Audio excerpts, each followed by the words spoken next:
Dicen que el perro es el mejor amigo del hombre, pero esas palabras se quedan cortas para describir lo que realmente significan en nuestras vidas. A lo largo de la historia, estos peludos no solo han compartido nuestro hogar, han estado en medio de la guerra, han guiado a quienes vivían en la oscuridad, y han salvado más vidas de las que cualquier estudio científico podría llegar a calcular. Hoy les traigo el iceberg de los perros, un recorrido por sus historias y hazañas, muchas veces revelando que, en realidad, ellos han hecho mucho más por nosotros de lo que nosotros hemos hecho por ellos. Sin más que decir, comencemos. Comenzamos con el nivel 1. Hace más de 15.000 años, antes de que existieran ciudades, ejércitos o dioses, ocurrió uno de los pactos más extraños de la historia natural. Me refiero al momento en que los lobos comenzaron a convivir con nuestros antepasados, en lo que algunos llaman el primer pacto silencioso. Según muchas teorías antropológicas, los humanos no domesticaron al lobo por la fuerza. Este fue un proceso lento y oportunista, porque mientras las tribus dejaban restos de comida tras sus cacerías, algunos lobos más dóciles y menos agresivos empezaron a acercarse a los campamentos para alimentarse. Aquellos lobos tenían más posibilidades de sobrevivir cerca de las hogueras que cazando solos, y con el tiempo, los humanos se dieron cuenta de que estos lobos alertaban sobre la presencia de depredadores o extraños, siendo estos como una alarma natural, incluso antes de existir puertas o herramientas defensivas. Con el tiempo, esta relación evolucionó y el beneficio fue mutuo, ya que los lobos se convirtieron en cruciales ayudantes de caza, usando su agudo olfato y velocidad para rastrear y acorralar presas, mientras que los humanos les daban acceso a una fuente de alimento seguro y refugio. Y así, ambos ganaban, ya que por una parte los lobos comían sin tener que cazar, y por otra, los humanos obtenían vigilancia y compañía. Este momento es considerado por algunos como la primera alianza interespecie de la historia, una coexistencia que no nació del dominio o la violencia, sino de una conveniencia mutua. Así que los descendientes de esos lobos serían, miles de años más tarde, los primeros perros. Y aunque hoy lo damos por hecho, ese pacto sigue siendo uno de los mayores misterios evolutivos.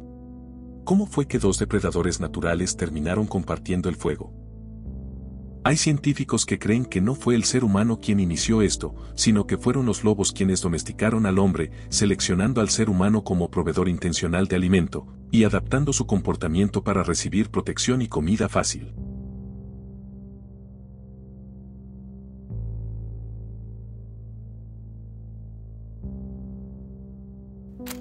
Después de aquel primer pacto silencioso donde lobos y humanos empezaron a coexistir por conveniencia, ocurrió algo más profundo.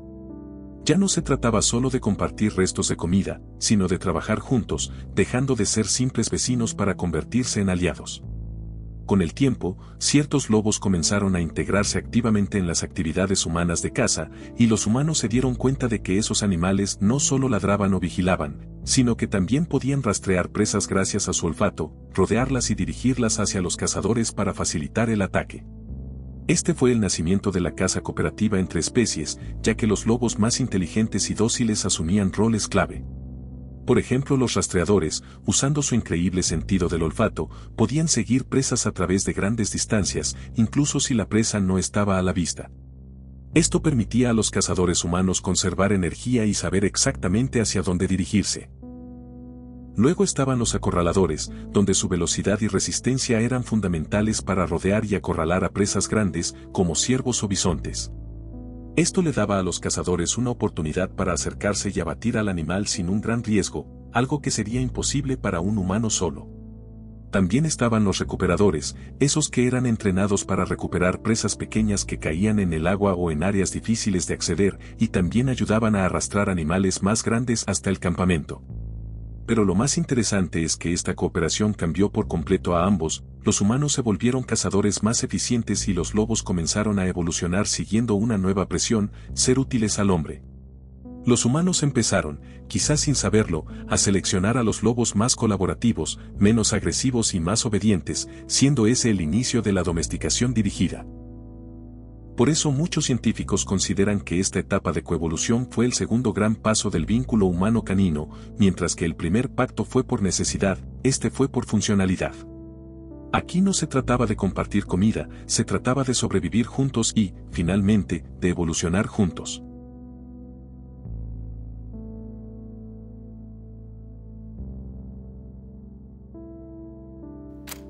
La frase "el perro es el mejor amigo del hombre" se repite tanto que parece cliché. Pero aunque no lo creas, no es una metáfora vacía, esta tiene un origen histórico que terminó de sellar lo que miles de años de convivencia ya habían construido. Todo comenzó en un juicio en Missouri, en 1869, cuando un granjero llamado Charles Burton llevó a la corte a su vecino por haber matado a su perro llamado Old Ron.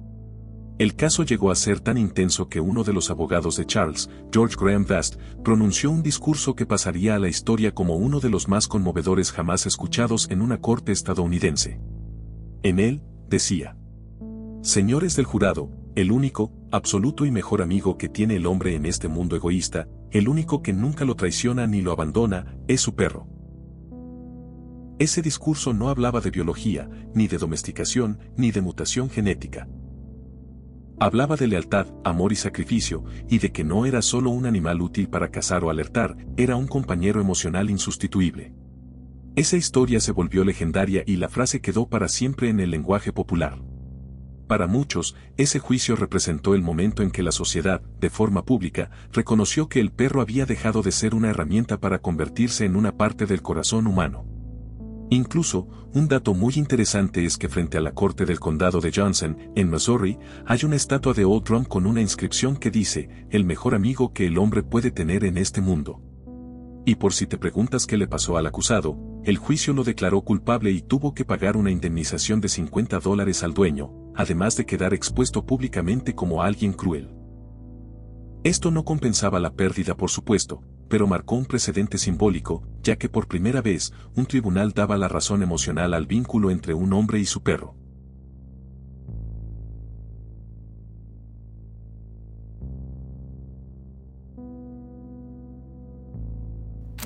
En Japón, a principios del siglo XX, nació un perro de raza Akita llamado Hachiko. Lo adoptó un profesor universitario llamado Hidesaburo Ueno, y juntos formaron una rutina diaria. Cada mañana iban juntos a la estación de Shibuya y, cada tarde, Hachiko regresaba al mismo lugar para recibirlo del trabajo. Todo esto ocurría sin falta, hasta que, un día de 1925, el profesor murió de manera repentina, sin señales previas. A pesar de esto, Hachiko lo siguió esperando. Durante casi 10 años, el perro regresó todos los días a la estación a la misma hora, sin que nadie lo obligara, sentándose en el mismo punto y esperando pacientemente. Al principio, no todos los que trabajaban en la estación o los transeúntes apreciaban la presencia de Hachiko. Algunos lo veían como una molestia, y de hecho, ciertos vendedores y niños le lanzaban agua o lo golpeaban, pero a pesar de esto, él persistía en su espera. El punto de inflexión fue cuando uno de los antiguos estudiantes del profesor Ueno, un experto en perros Akita que, al enterarse de la historia de Hachiko y conmovido por su lealtad, escribió un artículo que se publicó en un importante periódico nacional. Esta publicación fue la que lo catapultó a la fama, convirtiéndolo en un héroe nacional, y a partir de ese momento, la gente de todo Japón empezó a visitarlo en la estación para verlo y ofrecerle comida y cuidados. Muchos se preguntaban por qué lo hacía exactamente. ¿Qué era lo que lo motivaba a permanecer esperando? Algunos lo vieron como la máxima demostración de fidelidad canina, y otros creen que Hachiko no solo recordaba a su dueño, sino que no podía aceptar su muerte. Su sentido de pertenencia era tan profundo que siguió buscando esa presencia en el mismo lugar, como si siguiera creyendo que su amigo aparecería entre la multitud. Lamentablemente, Hachiko murió en 1935, tumbado en el mismo sitio donde había esperado durante casi una década. Hoy, una estatua en la estación de Shibuya lo recuerda como el símbolo más puro de la lealtad. Es como si Hachiko hubiera demostrado que los perros no solo nos acompañan, sino que también son capaces de mantener una promesa más allá de la vida.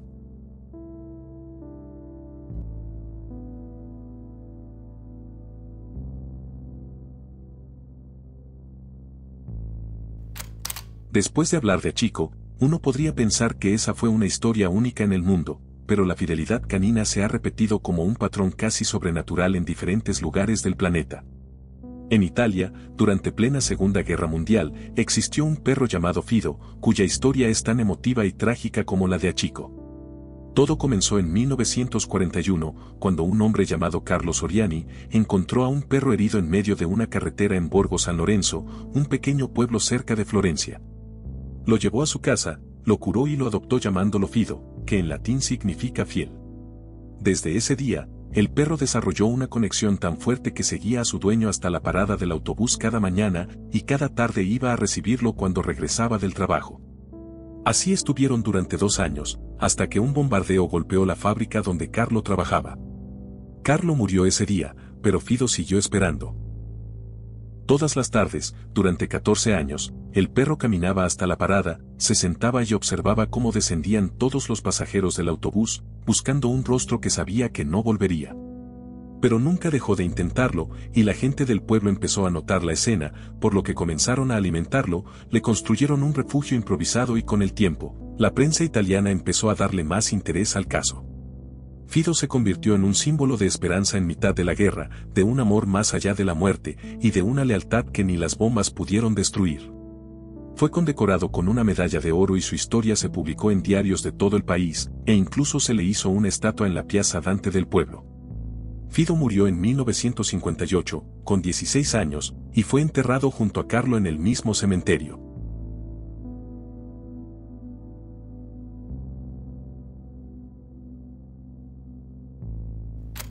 Después de escuchar historias como la de Achiko o Fido, todos nos hacemos la misma pregunta: ¿qué hace que un animal permanezca años esperando a alguien que ya no volverá jamás? La ciencia moderna tiene una respuesta emocional, y se conoce como la teoría del apego. Esta teoría explica que los perros no solo obedecen por comida o refugio, estos generan un vínculo emocional profundo con sus dueños, similar al que un niño tiene con sus padres. Esa persona se convierte en su base segura, un punto de referencia emocional que les da confianza, calma y sentido de pertenencia. Cuando el dueño desaparece, el perro no lo entiende como una ausencia definitiva, sino como una distancia que debe resolverse con espera y cercanía. Una de las formas más impactantes de esa teoría se ve en los casos de perros que permanecen en la tumba de sus dueños ya fallecidos. Para ellos, el cementerio no es un lugar de muerte, sino el último lugar donde su figura de apego estuvo presente. Un ejemplo claro de esto es el caso de Capitán, en Argentina, y es uno de los que más me impactó. Su dueño murió en 2006 y fue enterrado en un cementerio al que el perro nunca había ido antes. Sin embargo, una semana después, Capitán apareció junto a la tumba y no volvió a abandonarla. Durante más de 11 años, vivió allí, durmiendo sobre la lápida de su dueño y recibiendo alimento de los cuidadores del lugar. Capitán murió en 2018, como si hubiese llevado su lealtad hasta el último aliento. Existen casos similares en Rusia, Serbia, Turquía y otros países, pero en todos ellos, el comportamiento es el mismo: un perro que regresa al último lugar donde sintió a su dueño, porque su mente lo mantiene vivo a través del apego.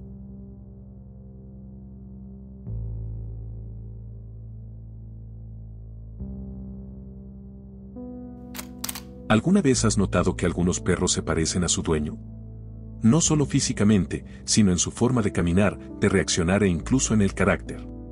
Tal vez esto no sea coincidencia. Hoy se sabe que dueños extrovertidos suelen tener perros más sociables, así como personas nerviosas o ansiosas terminan con perros más inquietos, y que adultos tranquilos e introvertidos suelen convivir con perros calmados, silenciosos y fieles. A este fenómeno se le conoce como personalidad compartida.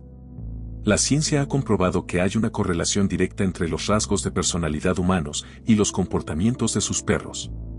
Pero lo más curioso no es que el perro imite al humano, sino que ambos terminan pareciéndose con los años, creando una especie de sincronía emocional.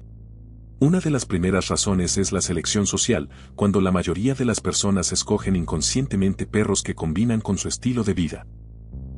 Un corredor probablemente elegirá un perro activo y alguien solitario elegirá uno más tranquilo.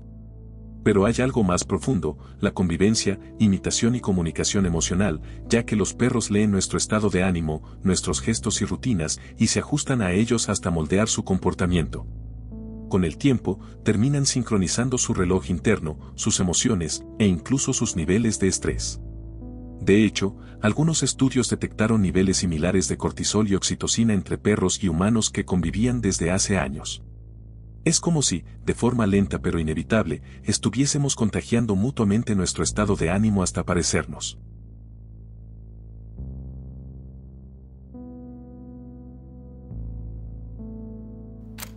Hemos visto perros capaces de esperar eternamente, pero, ¿qué pasa cuando un perro parece tener una misión propia y se mueve por el mundo como si entendiera el camino? Esa es la historia de Lampo, un perro italiano que se convirtió en un verdadero pasajero de tren durante la década de 1950.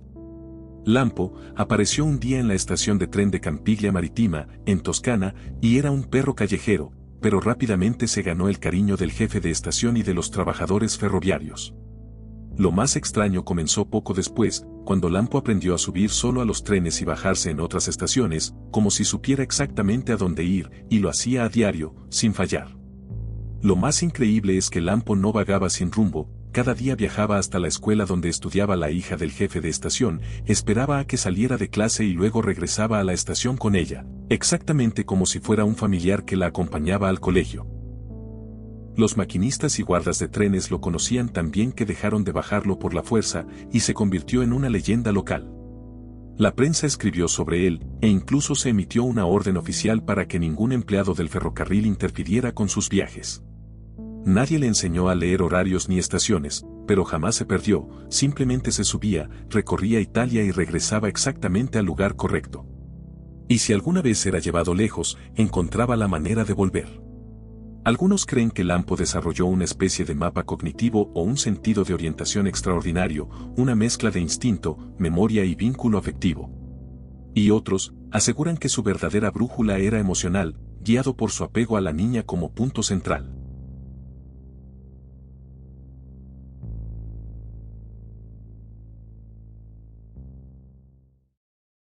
Bajamos al nivel 2.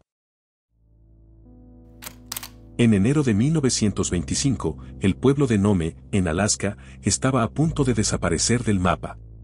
Esto se debía a que una epidemia de difteria estaba matando a los niños, y el único suero que podía salvarlos se encontraba a casi 930 kilómetros de distancia, al otro lado de glaciares, tormentas polares y temperaturas de menos 50 grados Celsius. Y ya que desafortunadamente no era posible utilizar pasos aéreos y marítimos, pues una tormenta invernal impedía el uso de las rutas, solo existía una posibilidad de llegar, usando relevos de perros de trineo, atravesando uno de los paisajes más mortales del planeta. El trayecto fue dividido en más de 20 tramos, cada uno liderado por un perro diferente, pero hubo dos que se convirtieron en leyenda, Togo y Balto. Togo era un perro ya veterano, pequeño para su raza, pero con una voluntad sobrenatural. Liderado por el Musser Leonard Zapala, condujo el tramo más largo y peligroso, atravesando el hielo del Norton Sound durante una tormenta que rompía el suelo bajo sus patas. Para comprender esto a detalle, observemos el mapa de la ruta del suero. Su equipo tomó el relevo en la ciudad de Nulato, con una distancia considerable por recorrer hasta el punto de entrega siguiente que era Golovin. Sin embargo, en un movimiento arriesgado pero estratégico, Zapala decidió tomar un atajo crucial a través del helado Norton Sound. En el mapa, verán una línea que cruza directamente esta gran extensión de agua congelada, cerca de la costa. Este atajo, aunque mucho más corto en distancia, representaba un peligro extremo, ya que el hielo era inestable, las tormentas polares azotaban con fuerza y existía el riesgo constante de que el hielo se rompiera. Era tan peligroso, que el propio Zapala pensó que iban a morir congelados o caer al agua helada, pero Togo parecía saber exactamente por dónde pisar, recorriendo casi 420 kilómetros, más del doble que cualquier otro perro del relevo. Y durante una noche entera, mientras él no podía ver ni a un metro de distancia, Togo siguió corriendo como si estuviera guiado por algo más. Fue precisamente esta travesía helada, este atajo desesperado a través del Norton Sound, lo que permitió a Zapala y Togo ganar un tiempo valiosísimo, crucial para que el suero llegara a Nome. Este tramo, que no se aprecia en su totalidad si solo vemos la distancia total recorrida, fue el verdadero punto de inflexión de la misión, el momento donde el destino de Nome pendió de un hilo. Cuando Togo completó su tramo, entregó el suero a otro equipo liderado por el Musser Gunnar Kassen, donde un perro llamado Balto, mucho más joven y fuerte físicamente, tomó el tramo final. Con el hocico congelado y los párpados llenos de hielo, Balto lideró a su grupo durante las últimas 13 horas sin detenerse, llegando a Nome con el suero aún caliente bajo el abrigo del conductor. Balto fue aplaudido como un héroe nacional, dedicándole estatuas, portadas de periódicos, libros y dibujos animados. Togo, sin embargo, fue olvidado por décadas, como si su sacrificio hubiera quedado enterrado bajo la nieve. Solo muchos años después se supo que él había recorrido casi 6 veces más distancia, y que su tramo fue el momento en que todo estuvo a punto de fracasar. Los Musers, que por si no lo sabes son estas personas que conducen el trineo, decían que Togo parecía sentir el camino como si tuviera una brújula espiritual. Algunos lo consideraban un perro casi sobrenatural, y por eso es bueno recordar que no se le quita mérito a Balto ni a los otros perros, pero Togo jugó un papel demasiado importante acá como para dejarlo en el olvido.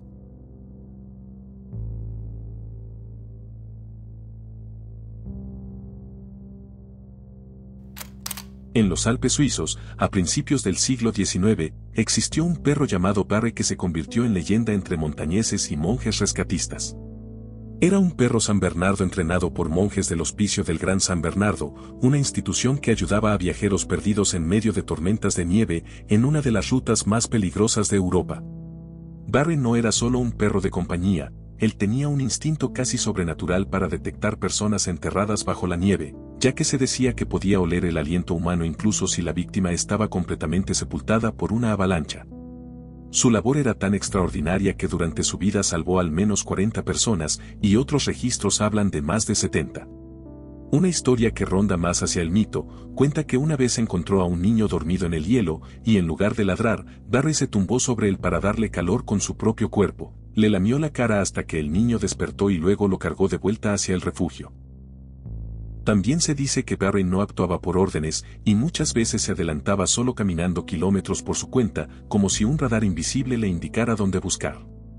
Era como si supiera quién estaba en peligro, incluso cuando ya era anciano y casi no veía bien, seguía saliendo en medio de la nieve para asegurarse de que nadie más estuviera perdido. Después de su muerte en 1814, lo embalsamaron y lo colocaron en un museo de historia natural en Berna, donde aún se lo puede ver. Para muchos, Barry fue más que un perro rescatador, fue un espíritu protector de las montañas, un guardián que entre el hielo buscaba salvar sin buscar recompensa. Un dato interesante y maravilloso que quería compartirles es que desde 2005 existe la Fundación Barry, la cual se encarga de la cría de los perros, y en la actualidad todos los perros San Bernardo que se crían en el Hospicio del Gran San Bernardo descienden directamente de los perros de rescate originales, manteniendo vivo el legado de héroes como Barry. Además, la fundación ha abierto el museo y parque temático llamado Barryland, donde puedes ver a los perros y aprender sobre la historia de la raza.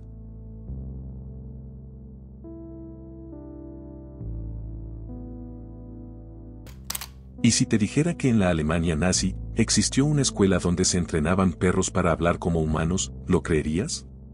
Su nombre era un Sprechschule Ashra, lo que traduce a Escuela de Adiestramiento Canino Ashra, y funcionó desde 1930 hasta casi el final de la Segunda Guerra Mundial. A diferencia de lo que muchos piensan, no fue un proyecto oficial de la Schutzstaffel, sino una escuela privada fundada por un entrenador alemán, obsesionado con la idea de que los perros podían aprender el lenguaje verbal humano. Sin embargo, su fama llegó a tal punto que científicos del régimen nazi se interesaron en el proyecto y lo visitaron, convencidos de que podía ser útil para la causa. Esta escuela afirmaba tener perros que podían pronunciar palabras breves como Hunger, que significa hambre, o Kuchen, que significa pastel, e incluso frases más perturbadoras como esa que se usaba para dirigirse a Adolf Hitler. Los animales supuestamente usaban una especie de ladrido modificado, combinado con sonidos guturales que parecían palabras. Los instructores aseguraban que algunos perros respondían preguntas simples, algo que hoy sigue siendo puesto en duda. No hay evidencia científica real de que esos perros comprendieran lo que decían, pero el simple hecho de que una escuela nazi dedicara tiempo y recursos para intentar crear perros capaces de obedecer órdenes habladas, o incluso rendir homenaje a Hitler, es uno de los episodios más extraños dentro del uso de animales en tiempos de guerra. Lo interesante es que, mientras esa escuela buscaba que los perros pronunciaran palabras humanas como máquinas, hoy la ciencia nos demuestra que los perros no necesitan hablar nuestro idioma para entendernos.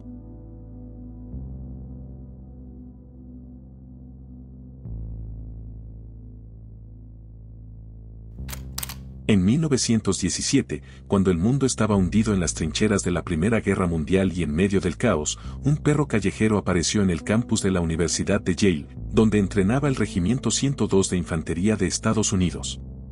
Nadie sabía su origen exacto ni su raza, ya que tenía aspecto de Bull Terrier con pelaje atigrado, orejas caídas y una mirada inmediata de valentía, por lo que lo llamaron simplemente Stoppy. Uno de los soldados, el cabo Robert Conroe, se encariñó con él y decidió hacer lo impensable, esconderlo a bordo del barco que llevaba a las tropas hacia Europa.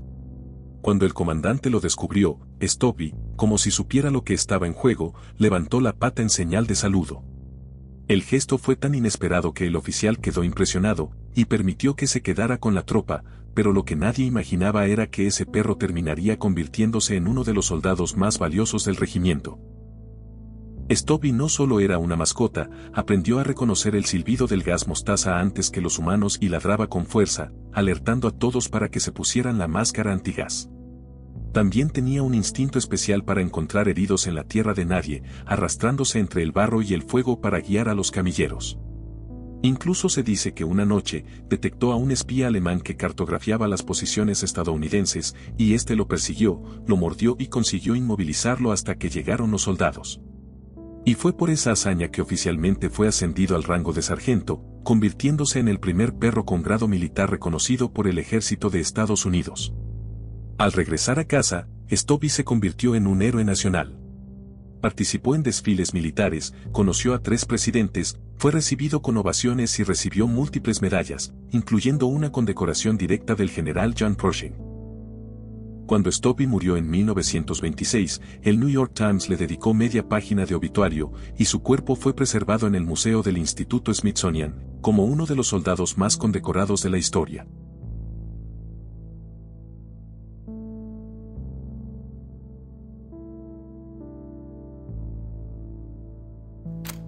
En la década de 1930, en la ciudad portuaria de Swansea en Gales, surgió una leyenda viviente, un perro negro de apariencia humilde llamado Jack. Al principio parecía un perro callejero más, de esos que rondan entre los muelles pesqueros, pero Jack tenía algo que nadie esperaba, un instinto natural para salvar personas que estaban a punto de morir ahogadas.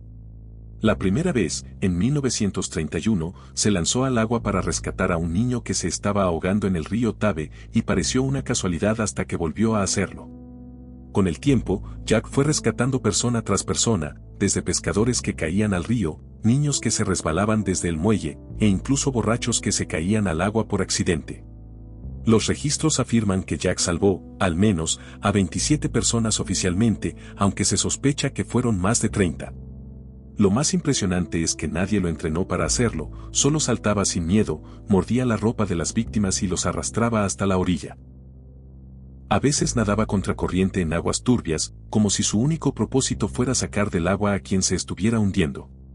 Por sus hazañas, Jack recibió una medalla de la National Canine Defense League y apareció en los periódicos locales como el socorrista de Swansea. Hoy tiene una estatua en el paseo marítimo de la ciudad, con una placa que reza, a Swansea Jack, el valiente perro que salvó muchas vidas. Jack murió en 1937, tras ingerir veneno para ratas, lo que dio pie a sospechas de que fue intencional y con maldad, pero nunca se pudo demostrar y toda la ciudad guardó luto ya que habían perdido a un héroe.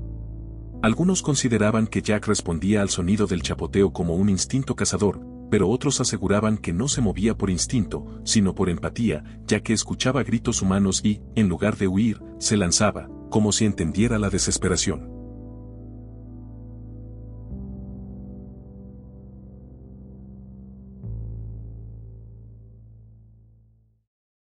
Seguimos con el nivel 3.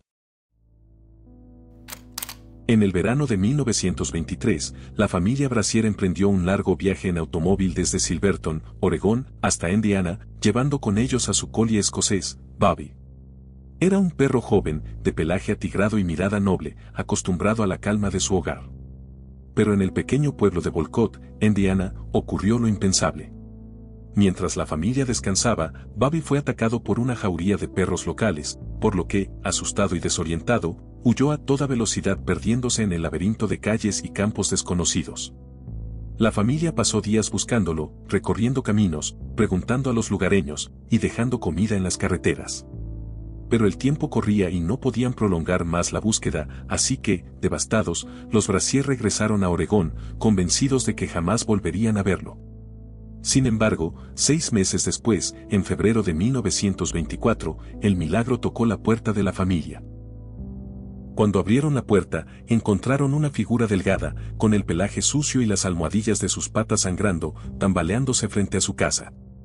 Era Bobby, que contra toda lógica, había encontrado el camino de regreso, recorriendo más de 4.100 kilómetros por su cuenta, desde Indiana hasta Oregón, atravesando desiertos, ríos y las heladas montañas rocosas en pleno invierno. La hazaña parecía imposible, pero pronto empezaron a llegar testimonios de granjeros, pastores y comerciantes que habían visto a Bobby en diferentes estados. Algunos incluso recordaban haberle dado refugio o un plato de comida. Cada encuentro confirmaba que Bobby había seguido paso a paso el camino hacia casa, como si un instinto invisible lo guiara. Su historia se expandió por todo Estados Unidos, y la prensa lo bautizó como el Perro Maravilla. Recibió cientos de cartas de admiradores, protagonizó películas mudas de la época y fue homenajeado con llaves de varias ciudades. La Oregon Humane Society lo declaró héroe y tras su muerte en 1927, fue enterrado en su cementerio de mascotas, donde aún hoy su tumba es visitada por admiradores y peregrinos de la fidelidad canina. Incluso, el mismísimo Rin Tin Tin, sí, la estrella canina de Hollywood, depositó una guirnalda de flores sobre su tumba. Los expertos creen que Bobby pudo haberse guiado por una combinación de memoria olfativa y orientación magnética, usando puntos de referencia y el mapa sensorial que los perros pueden construir de un lugar. Una capacidad extraordinaria, pero plausible dentro de los sentidos caninos.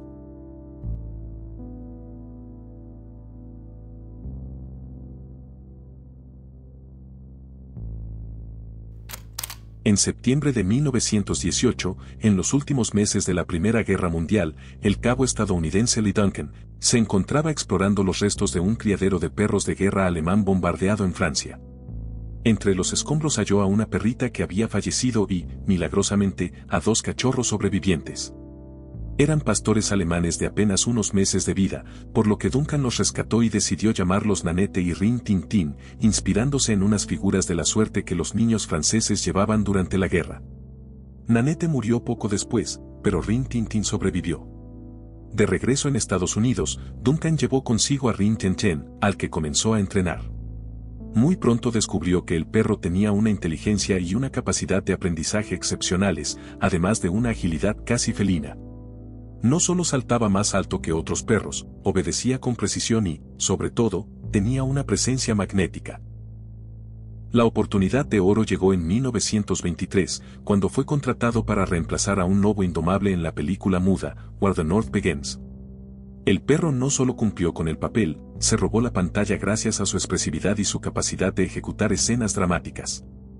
El público se rindió ante él, y Rin Tin Tin se convirtió en una estrella instantánea de Hollywood. En los años siguientes protagonizó decenas de películas, se convirtió en un fenómeno de taquilla y ayudó a salvar a Warner Brothers de la bancarrota en sus inicios. Se decía que en aquella época, el estudio no sobrevivía gracias a los hermanos Warner, sino a el quinto hermano, Rin Tin Tin. Su imagen se multiplicó en programas de radio, espectáculos en vivo y merchandising con muñecos, postales y hasta historietas. Pero Rin Tin Tin no era solo un producto, era un perro actor real que aprendía escenas complejas, ejecutaba acrobacias y transmitía emociones a través de su mirada. Su carisma lo transformó en un ícono cultural, y con el tiempo su nombre pasó a designar a toda una dinastía. Incluso sus descendientes continuaron actuando en cine y televisión durante décadas, manteniendo vivo el mito del perro que había surgido de las ruinas de la Gran Guerra. Rin Tin Tin murió en 1932, a los 14 años, en la casa de Duncan en Los Ángeles. La leyenda dice que falleció en los brazos de la mismísima Jean Harlow, la actriz más famosa del momento y vecina de Duncan, quien corrió a auxiliarlo. Su cuerpo fue enterrado en el cementerio de perros de Asnieres-sur-Seine, en Francia, el mismo país donde comenzó su historia. Muchos dicen que el ascenso de Rin Tin Tin fue una mezcla de suerte y talento, un perro con habilidades únicas rescatado por un hombre que supo reconocer su potencial en el momento justo. Lo que sí es cierto es que, sin Rin Tin Tin, quizá Warner Brothers nunca hubiera sobrevivido.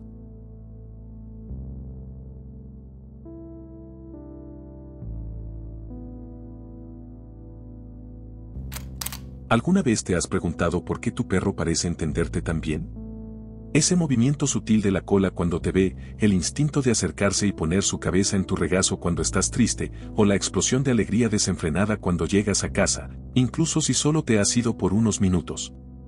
Es fácil pensar que es solo porque te ama, y es cierto, pero la razón es mucho más profunda. Los científicos han descubierto que esta conexión única que sentimos con los perros no es una casualidad, es el resultado de miles de años de evolución, donde la domesticación no solo cambió su apariencia física, sino que encendió un interruptor social en su propio ADN. La clave para entender esta conexión está en un hallazgo fascinante. Existe una región en el cromosoma 6 de los perros que está directamente vinculada a su hipersociabilidad, y lo curioso es que esta es una región homóloga al cromosoma 7, que, en los humanos, es donde se encuentra el síndrome de Williams-Beuren. Las personas con este síndrome son famosas por su personalidad extremadamente amistosa e indiscriminada, incluso con extraños. No es que los perros tengan el síndrome, sino que en el proceso de domesticación, los humanos seleccionamos y criamos a los lobos más dóciles, a los que se sentían más cómodos cerca de nuestras comunidades. Y al hacerlo, sin saberlo estábamos seleccionando y potenciando los mismos genes de la sociabilidad que, en su versión más fuerte, se manifiestan en ese síndrome humano. Para demostrarlo, los científicos hicieron experimentos comparando cachorros de lobo y de perro. A pesar de haber sido criados en entornos similares, los cachorros de perro mostraban una predisposición innata a interactuar con los humanos, a seguir sus gestos y a buscar su compañía. En cambio, los cachorros de lobo, a pesar de estar familiarizados con los humanos, se mantenían distantes, ya que su comportamiento no era aprendido, estaba programado en sus genes. Así que, cuando ves el heroísmo de un perro como Rin Tin Tin o la lealtad inquebrantable de Babi, no solo estás viendo a un individuo excepcional, estás presenciando la máxima expresión de un rasgo que se ha cultivado en la especie canina a lo largo de milenios.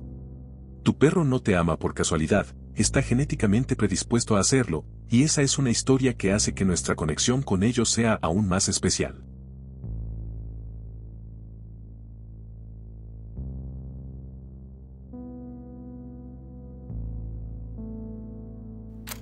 En 1944, en plena jungla de Nueva Guinea, un soldado estadounidense encontró a una diminuta perrita Yorkshire Terrier dentro de un agujero, delgada, asustada y sola. Nadie sabía de dónde había salido, pero lo cierto es que aquella criatura, que cabía en un casco de soldado, estaba a punto de convertirse en una heroína de guerra. Su destino se unió al del cabo William Wen, quien la adoptó y le dio un nombre sencillo, Smokey. A partir de ese momento Smokey vivió lo impensable, viajó en más de una docena de misiones aéreas, soportó tifones, explosiones y días interminables en la selva tropical. Su tamaño la hacía vulnerable, pero también era lo que la hacía única, ya que William podía guardarla dentro de su mochila o incluso en el bolsillo de su chaqueta. Entre las bombas y el miedo, Smokey se convirtió en un compañero inseparable, en una chispa de vida en medio del infierno. El momento que la consagró como leyenda, llegó con una misión desesperada. En una pista aérea recién tomada, los ingenieros necesitaban tender un cable de comunicación bajo tierra, pero el problema era que el túnel era tan estrecho que ningún soldado podía pasar por él, y cavar otro hubiera demorado días, exponiendo a 250 hombres a un bombardeo inminente. Fue entonces cuando William tuvo una idea arriesgada, soltar a Smokey dentro del túnel, con el cable atado a su pequeño arnés. El silencio fue absoluto mientras la perrita avanzaba en la oscuridad, pero minutos después, emergió al otro extremo con el cable intacto y la misión cumplida. Gracias a ella, la base pudo asegurarse a tiempo, evitando lo que pudo haber sido una tragedia. Pero la historia de Smokey no terminó en la guerra. Tras sobrevivir ilesa, viajó a Estados Unidos y se convirtió en pionera de algo completamente nuevo, la terapia asistida con animales. Visitaba hospitales, saltaba por aros de alambre sobre las camas de los soldados heridos y arrancaba sonrisas en rostros marcados por el dolor. Smokey murió en 1957, pero su tumba en Cleveland sigue siendo visitada, y su legado es doble: fue heroína en la guerra y ángel en la paz, todo con apenas 1,8 kilos de peso.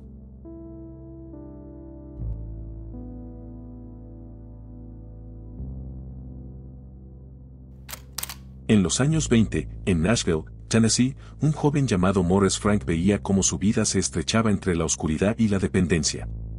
A los 16 años había perdido la vista en un accidente, y aunque contaba con la ayuda de familiares y amigos, la frustración lo consumía. Su mayor anhelo era simple pero profundo: recuperar la independencia de poder moverse solo. Mientras tanto, al otro lado del Atlántico, en Suiza, vivía Dorothy Harrison Eustace, una adiestradora de perros que criaba pastores alemanes para labores de policía. En 1927, escribió un artículo para The Saturday Evening Post, donde relataba cómo en Alemania se entrenaban perros para guiar a los veteranos ciegos de la Primera Guerra Mundial. El artículo cruzó océanos y cayó en manos del padre de Morris Frank, quien se lo leyó en voz alta. Morris, al escucharlo, sintió que allí estaba la respuesta, por lo que de inmediato le pidió a su padre que escribiera una carta dictada a Eustace, pidiéndole que lo entrenara y prometiendo que, si lo lograba, regresaría a Estados Unidos con el perro y juntos fundarían una escuela para cambiar la vida de miles de personas como él. Intrigada por su determinación, Dorothy aceptó. Ya en Suiza, Morris conoció a Buddy, un pastor alemán especialmente entrenado. Durante 5 semanas forjaron un vínculo indestructible, donde había obediencia, confianza, instinto y, sobre todo, una complicidad que trascendía las órdenes. En 1928, el joven regresó a Nueva York acompañado por Buddy, donde la prensa lo esperaba con escepticismo. Y para silenciar las dudas, Morris decidió poner a prueba a su compañero de la forma más arriesgada posible, cruzando la Quinta Avenida en la esquina de la calle 42, uno de los cruces más transitados del mundo. Los coches avanzaban, las bocinas rugían, la multitud contenía la respiración, y Buddy guió a Morris con paso firme hasta la otra acera. Los periódicos lo llamaron un milagro, y cientos de cartas comenzaron a llegar de personas ciegas suplicando por la misma oportunidad.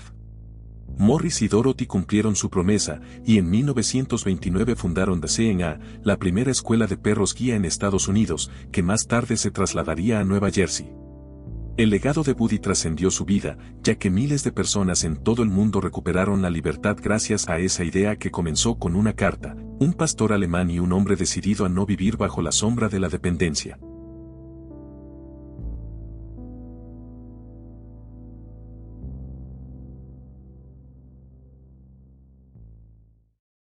Y bajamos al nivel 4. En la década de 1920, recibir un diagnóstico de diabetes tipo 1 era una sentencia de muerte, especialmente para los niños, ya que no había tratamiento. En ese contexto de desesperación, 2 investigadores, el Dr. Frederick Banden y su asistente Charles Bast, estaban buscando una forma de detener la enfermedad. Ellos tenían una teoría y un extracto experimental, pero necesitaban una prueba. Para estudiar la diabetes lo que hacían, de forma resumida, era ligar el conducto pancreático de los perros para inducirles diabetes. Este procedimiento no era por un capricho, se basaba en la idea de que al ligar el conducto, la parte del páncreas que produce las enzimas digestivas se atrofiaría, y donde se creía que se producía la hormona reguladora del azúcar, permanecería intacta.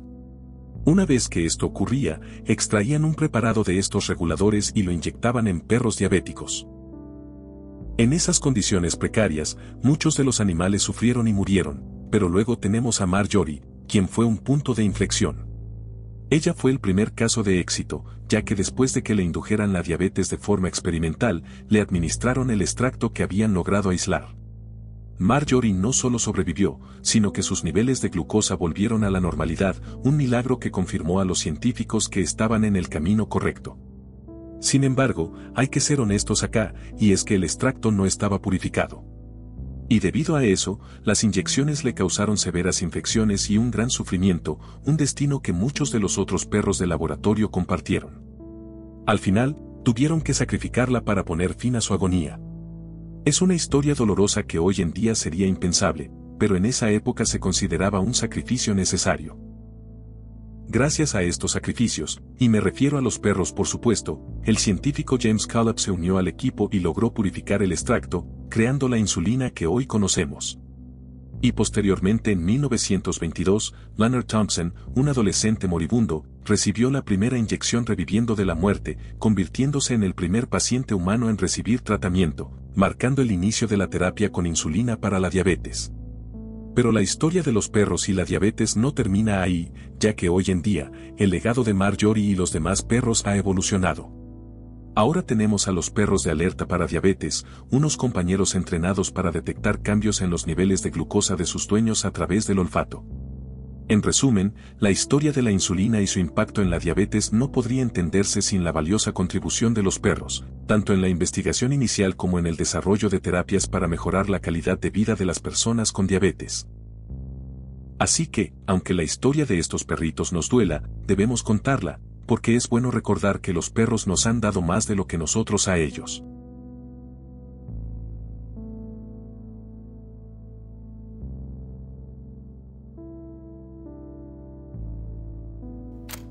En 1957, el mundo vivía uno de los momentos más tensos de la Guerra Fría. La Unión Soviética y Estados Unidos competían palmo a palmo por dominar el espacio, y tras el éxito del Sputnik 1, Moscú quería demostrar un avance aún más audaz, enviar un ser vivo al cosmos. Pero este no sería un humano, sino una perrita mestiza recogida en las calles de Moscú. Su nombre era Laika, que en ruso significa ladradora. Ella era pequeña, dócil y resistente, además Laika había sobrevivido al frío y al hambre de la ciudad, lo que para los científicos la convirtió en la candidata ideal. Los soviéticos la presentaron al mundo como una heroína, un símbolo del progreso científico y del sacrificio por la humanidad. El 3 de noviembre de 1957, Laika despegó a bordo del Sputnik 2, convirtiéndose en el primer ser vivo en orbitar la Tierra. La noticia dio la vuelta al planeta, y para la propaganda soviética era una hazaña gloriosa, Laika la pionera espacial, que viajaba en nombre del futuro. Pero lo que el mundo no sabía es que la nave no tenía un sistema de retorno, de hecho, ni siquiera tenían expectativas de que sobreviviera, por lo que el destino de Laika estaba sellado desde el inicio. Durante décadas, la versión oficial sostuvo que Laika había muerto sin dolor, tras varios días en órbita, cuando se agotó el oxígeno. Pero la realidad se supo recién en 2002, Laika no sobrevivió más de unas horas, ya que murió por el calor extremo de la cabina y el estrés intenso que vivió, atrapada en una nave que nunca estuvo preparada para sostener la vida. Aún así, su historia no quedó en el olvido. Laika se convirtió en un símbolo universal, un recordatorio del costo del progreso y del dilema ético de usar seres vivos en nombre de la ciencia. Su sacrificio abrió el debate ético sobre la experimentación con animales y, al mismo tiempo, contribuyó a avances tecnológicos que harían posible que los humanos viajaran al espacio.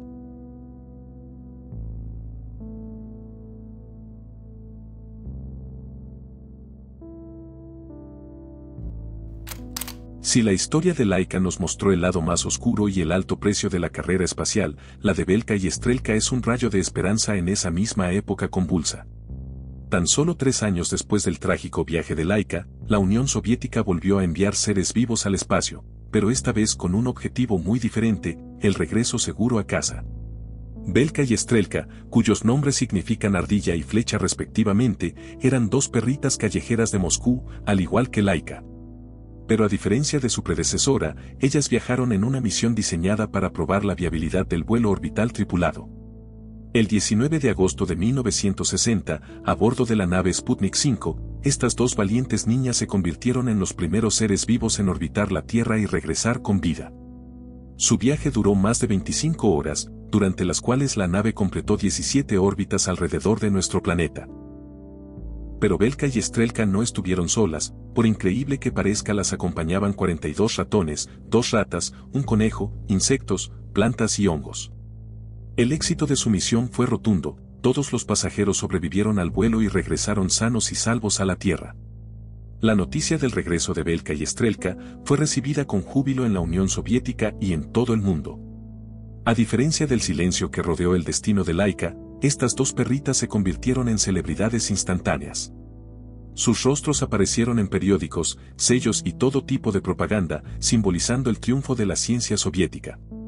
Pero su historia tuvo un giro aún más curioso, ya que Estrelka tuvo una camada de 6 cachorros saludables, uno de ellos llamado Pusinka, quien fue regalado por el primer ministro soviético Nikita Khrushchev, al entonces presidente de Estados Unidos, John F. Kennedy. En plena Guerra Fría, este gesto inesperado se interpretó como un símbolo de buena voluntad y un puente entre las 2 superpotencias. El vuelo de Belka y Estrelka fue crucial para la historia de la exploración espacial, porque demostró que los mamíferos podían sobrevivir a las condiciones del espacio y regresar a la Tierra sin sufrir daños graves. Este éxito allanó el camino para el vuelo histórico de Yuri Gagarin, el primer humano en el espacio, apenas unos meses después.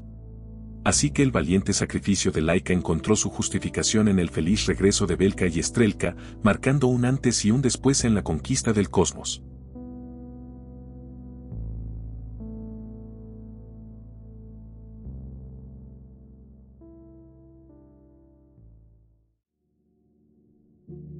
Los perros no solo han estado a nuestro lado, han luchado con nosotros, nos han salvado, nos han guiado y hasta han llegado al espacio por nosotros.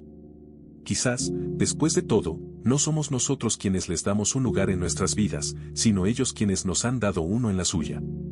Si este video te gustó y tienes un perrito a quien abrazar, ve y demuéstrale tu cariño. Y si guardas en tu memoria el amor de un compañero canino que ya no está presente, tómate un instante para recordarlo con gratitud, porque él siempre te cuidará esté donde esté. Desde acá envío un agradecimiento especial a la maravillosa Tomoyo, quien realizó las espectaculares miniaturas que viste en este video. Muchas gracias por llegar al final, espero de corazón que el video te haya gustado. Nos veremos muy pronto con un próximo enigma, esto fue el laberinto del misterio, adiós.